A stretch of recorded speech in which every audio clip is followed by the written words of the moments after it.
Mwiriwe mwese nongeye kubasuhuza nishimiye kubana namwe muri aka kanya. Imana ishimwe kuko iduhaye uyu mwanya mwiza. Amazina nitwa Pasteur Ndayisenga Trésor. Nkaba nubatse mfite umudamu umwe nkuko mubibona ndi umujene Marie. Nkaba nkorera umurimo w'Imana muri Hope in Jesus Ministry. Imana ikaba yarangiriye neza. Nkaba nifuje kubana namwe rero kuri uru rubuga rwitwa Alpha and Omega TV. Nkaba nishimiye kubana namwe kandi nkaba nishimiye ko Imana izadushigikira kubituya ndetse no kubinini. Reka twihuse rero tuganire ku ijambo ry'Imana muri aka kanya kugira ngo tuze kuriganiraho ndetse turyunguraneho n'ibitekerezo kandi Uwiteka akomeze kwagura umurimo wawe. Ijambo mfite muri uyu munsi turaganira muri Yesaya ibice 37. Tuganire ku murongo wa 30 ndetse no wa 31. Reka dusome mu izina rya Yesu. Haranditse ngo umurongo wa 30, Yesaya 37 umurongo wa 30. Nuko iki nicyo kizababera ikimenyetso, uyu mwaka muzarya ibyimeza ubwabyo, mu mwaka wa kabiri muzarya imicwira yabyo, mu wa gatatu muzabiba musarure, kandi muzatera inzabibu murye imbuto zazo. Ya 31 hakavuga ngo kandi abo mu nzu ya Yuda basigaye bacitse ku icumu bazongera gushora imizi hasi, kandi hejuru bazera imbuto. Amen. Tugiye kuganira ku ijambo ry'Imana rivuga gushora imizi muri Kristo. Ndagira ngo mwene data wo nkurikiye dufatikanye gushora imizi muri Kristo. Ariko tutaraganira ijambo ry'Imana, reka tubanze dusenge duhamagare presence y'Imana izibare natwe muri aka kanya. Imana turagushimiye, Imana turakunezerewe, izina ryawe ni umunara muremure abantu bihishamo. Turakwinginze kugira ngo tuyobore kandi utugirire neza. Turakwinginze kugira ngo dufate kandi tuyobore mu izina ryawe Yesu. Tusengeye uyu murimo wawe, dusengeye iyi viziyo yawe. Mana ukomeze kutugirira neza.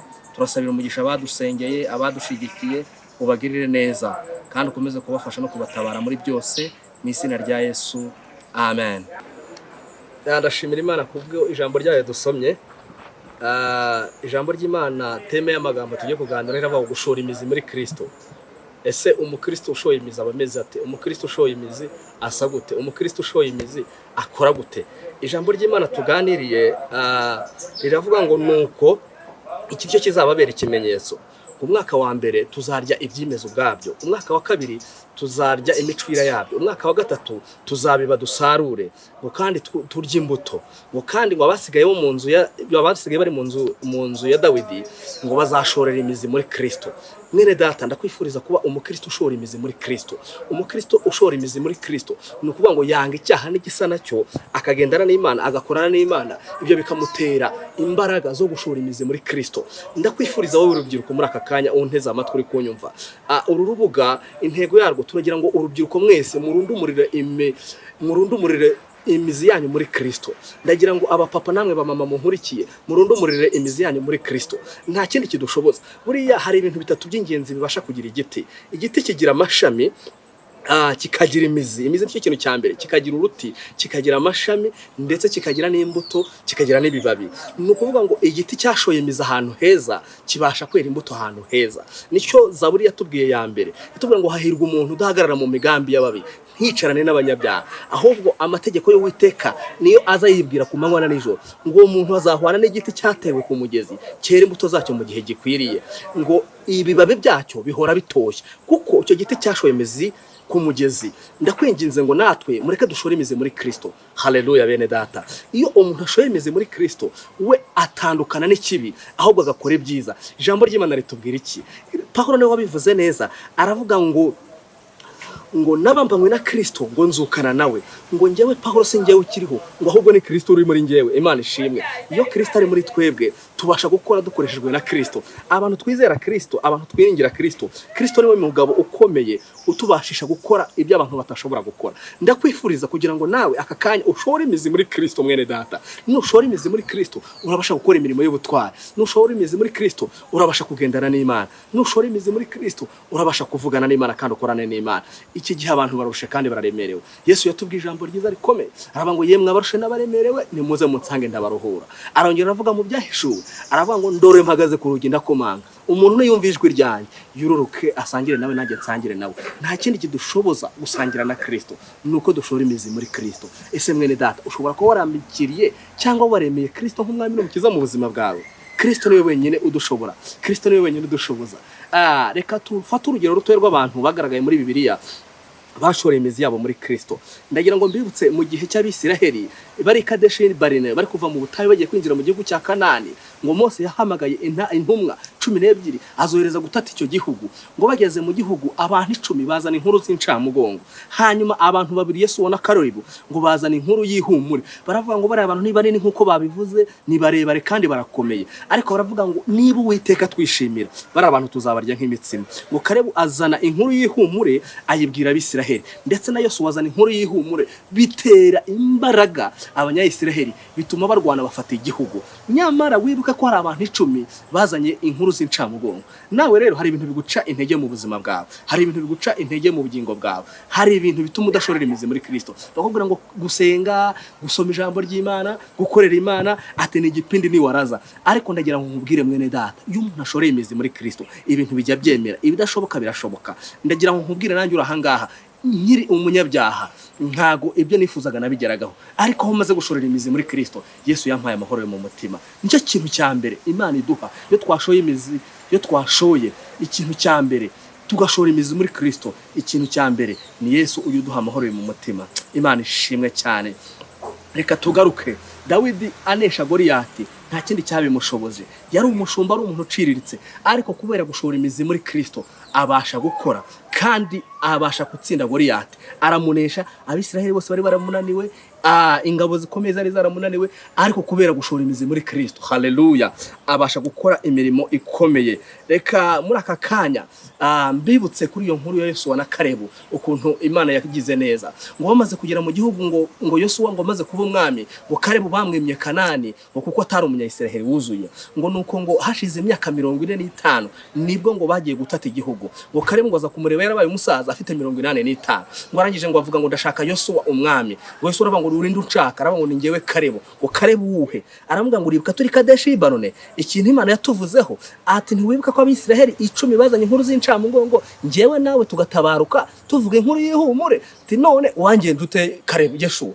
Ngo Yeshuwa aravuga ngo yo, ngo ndakwibutse cyane, ngo rewe Karebu twaruhanye. Ngo nuko aravuga ngo fata gakondo yawe kuko washoye imizi muri Kristo. Ngo Karebu ngo arangije amubwira ijambo rikomeye, aramubwira ngo imbaraga nari mfite ngifite imyaka 45, ubu mfite 85, haciye imyaka 40, izo mbaraga zakira nizo ngifite. Haleluya. Ndakwifuriza kugira ngo muri aka kanya ushore imizi muri Kristo, imbaraga wagize ugikizwa uzikomezanye, kandi wowe utarakizwa ndakwifuriza kugira ngo uzukizwe, kuko gukizwa ni iby'umumaro, ni iby'umunezero, ni iby'ibyishimo.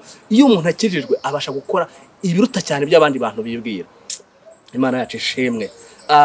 Reka twongere tuvuge gato ku ijambo ry'Imana y'umuntu washoye imizi muri Kristo. Muri Yeremiya ibice 17 umurongo wa 7 niho havuga ngo hahirwa umuntu wiringira Uwiteka, Uwiteka akamubera ibyiringiro. Haleluya. Umuntu wese wiringira Uwiteka, Uwiteka akamubera ibyiringiro. Ni umuntu washoye imizi muri Kristo, ni umuntu wakoranye na Kristo, ni umuntu wagendanye na Kristo, ni umuntu wavuganye na Kristo. Mwene data, aka kanya ndagutera inyota yo gukunda Kristo, yo kwizera Kristo. Ijambo ry'Imana ryo ritubwira ngo Kristo, haleluya, ngo Kristo niwe nzira n'ukuri n'ubugingo, no tugeza mu ijoro ku Mana. Rega tukiri hano muri iyi si, Imana izatugirira neza. Petero ngo yageze mu gihe cy'ibigeragezo ashaka kwihakana Yesu. Muri kumwe na Yesu aravuga ngo ese ko twataye ingo zacu, tugata abagore bacu, tugata inshuti zacu, tukareka imirimo yacu, tukagukurikira, uyu mugabo wambara ikanzu imwe n'inkweto imwe azatumarira iki?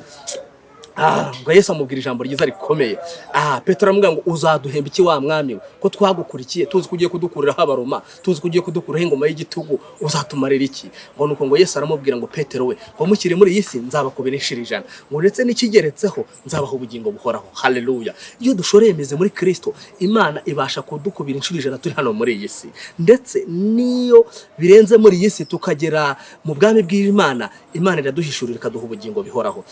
Nonaha ushobora kuba ukurikiranye no video wibaza ngo se nishore imizi muri Kristo bizamarira iki? Mwene data, ngo uteye inyota yo gushora imizi muri Kristo. Nushora imizi muri Kristo, Kristo azakugirira neza, Kristo azagukubira inshuro 100 kubyo ufite muri Yesu, ndetse azaguha n'ubugingo bukoraho. Ese muri aka kanya wizeye gushora imizi muri Kristo? mwene data muri aka kanya wizeye gukorera Imana, wizeye kwizera Imana, ndagira ngo muri aka kanya ngufashe dushore imizi muri Kristo kugira ngo Kristo akorane natwe, kugira ngo Kristo abane natwe. Yesu ashimwe cyane. Reka muri aka kanya duse n'abagana ku musozo ariko dushora imizi muri Kristo. Zaburi niyo ibivuga neza, Zaburi ya 84 umurongo wa 6 ni Zaburi ngo yanditswe na bene Kora. Kora ni ukuvuga ngo ise yagomeraga Mose, ntishaka gukurikiza amategeko ya Mose. Amategeko ya Mose akayafata nabi. Arangije ngo Mose cyagiye yavuga ngo ubutaka buruza buramumira. Ngo ariko abana be baravuga ngo twebwe ntabwo tuzakurikiza imigambi mibi ya data. Baravuga ngo twashoreye imizi muri Kristo, twe twashoreye imizi mu Mana. Niyo mpamvu tugomba gukurikiza amategeko y'umukozi w'Imana Mose. Ngo barangije buzura umwuka wera. Ngo Mose abonye ukuntu buzuye umwuka wera, aravuga ngo abantu batakurikije se bagakurikira Imana ndetse bakananyubaha bakabanyubahiriza mu Bisiraheli. Ngo barangije ngo buzura umwuka wera ku murongo wa 6. Ngo baravuga ngo hahirwa umuntu ugufitemo imbaraga, ngo hahirwa umuntu ufite mu mutima we inzira zigana Siyoni. Niyo ageze mu gikombe cyitwa Baka, Imana ihahindura ahantu h'amasoko. Bene data, singiye kubabwira ko abakristo turageragezwa, ariko twashoreye imizi muri Kristo dusonza duhishiwe. Imana yacu ishimwe. Muri aka kanya niba wemeye gushora imizi yawe muri Kristo, reka dufatanye muri uyu mwanya mutoya dusenga Imana ikugirire neza. Birashoboka ko utarakira Kristo nk'umwami n'umukiza, ubonye iri jambo ry'Imana aka kanya, ndakwingingira kugira ngo ushore imizi muri Kristo, ndakwingingira kugira ngo ukizwe dukomeze kubana. Reka duce bugufi dusenge kugira ngo Imana yongere ikugirire neza, Imana yongere gufate, Imana yongere kuyobore. Mana mu izina rya Yesu. Umwanditsi yaravuze ngo data wa twese wo mu ijuru, izina ryawe ryubaho, ubwami bwawe buze. Mana, ibyo ushaka bibe mu isi nk'uko biba mu ijuru. Ndakwinginze muri aka kanya tuweretse bene data, nkweretse bene data batarashorera imizi muri Kristo, nkweretse n'abashorera imizi muri Kristo ariko bacitse intege muri iki gihe, muri ibi bihe bya corona, muri ibi bihe bya lockdown. Ndabasengeye kugira ngo bongere ububaka imbaraga kandi bongere bubakike, kandi ubashorera imizi yabo muri Kristo, kuko nubashorera imizi yabo muri Kristo ngo bazaba bubakitse. Ijambo rya ryatubwiye ngo nidushorera imizi muri Kristo, mu mwaka wa mbere uzaduha tuzarya ibyimeza, uwa kabiri tuzarya imicwira yabyo, mu mwaka wa 3 tuzabibadu kandi dusarura imbuto. Ndakwinginze kugira ngo uduhe gusarura kandi uduhe kweza imbuto nk'uko bikwiriye abihannye. Komeza kubana natwe Mwami Imana, komeze kutugirira neza Mwami Imana. Irivuga butumwa uryagure, rigere kure, rigere mu mahanga yose, kandi Uwiteka umuntu wese uryumvishije ashorera imizi muri Kristo. Tubisabye tubyizeye mu izina rya Yesu, amen. Shalom shalom, ibi biganiro nakagaruka. Ndabakunda cyane, ndabishimira kubw'inkunga yanyu. By'umwihariko ndashimira umufasha wanjye we madamu wanjye ku nkunga ikomeye cyane yo kumfasha mu buryo bwo gusenga ndetse no kwagura no kumva neza ivuga butumwa. Nawe no mu Kristo, Imana iguhe umugisha umufasha wanjye ahantu uri. Namwe mwese ndabashimiye, mwabanye nanjye kandi mukomeje kubana nanjye. Ibi biganiro nakagaruka kandi tuzakomeza kubana. Imana ibagirire neza kandi bahe umugisha. Ciao ciao.